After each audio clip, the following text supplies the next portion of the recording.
Chapter 9. The Sword of Light. Annie pointed to the sword handle. Jack nodded, but he was running out of air. He swam back up to the surface. Annie followed him. Their heads bobbed above the water, and they gasped. "Did you see it?" cried Annie. "The handle of the sword?"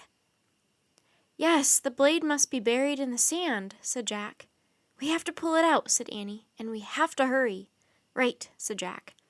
He and Annie took giant gulps of air. Then they swam back down to the bottom of the cove. Jack got to the sword first. He grabbed the handle and pulled. The sword didn't budge. He pulled again. The sword still didn't move. Annie grabbed one side of the handle. She and Jack pulled together. Jack felt the sword move a tiny bit. His lungs felt like they were about to burst. Gripping his side of the handle with both hands, Jack pulled with all his might. Suddenly, the flashing blade slipped out of the sand.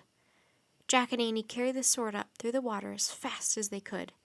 They burst into the air, clinging to the sword of light and gasping for air. "We got it!" Jack called to Kathleen and Teddy. The seals circled around them, splashing and barking joyfully. "Bark, bark!" "Lead us to the rocks!" Annie shouted. Jack and Annie held on to the sword's handle with one hand. Paddling with their free hands, they dragged the sword after the seals. As they swam, the fog began to lift, and the sky turned from gray to blue. By the time they reached the rocky island, light from the late afternoon sun was again glinting off the strange green shoreline. "Hold the sword while I get out," Jack shouted to Annie. Jack climbed onto the rocky island. He took the sword from Annie, then carefully pulled it up onto the rocks and laid it on its side. Annie climbed out of the water. Nearby, Teddy and Kathleen poked up their seal heads. They were all silent as they stared in wonder at the sword. "Wow," breathed Annie. Jack nodded. The mighty sword reflected the burning light of the setting sun. Its blade glowed as if two were on fire. "Now what do we do?" Jack said.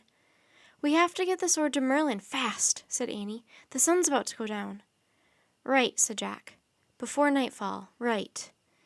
Suddenly Teddy and Kathleen barked a warning. Jack and Annie looked up. The water had begun to ripple. The ripple started at the edge of the cove and swelled toward the center.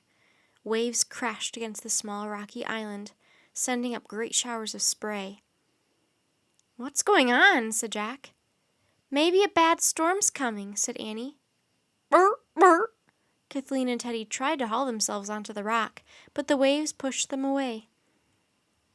"You've got to help them," said Annie. She and Jack tried to help the seals out of the rough water.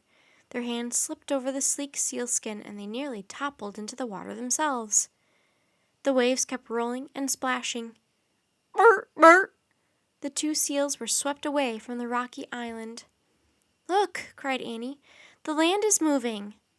Jack looked at the strange green shoreline surrounding the cove. It was moving. It shifted from side to side, then slithered forward.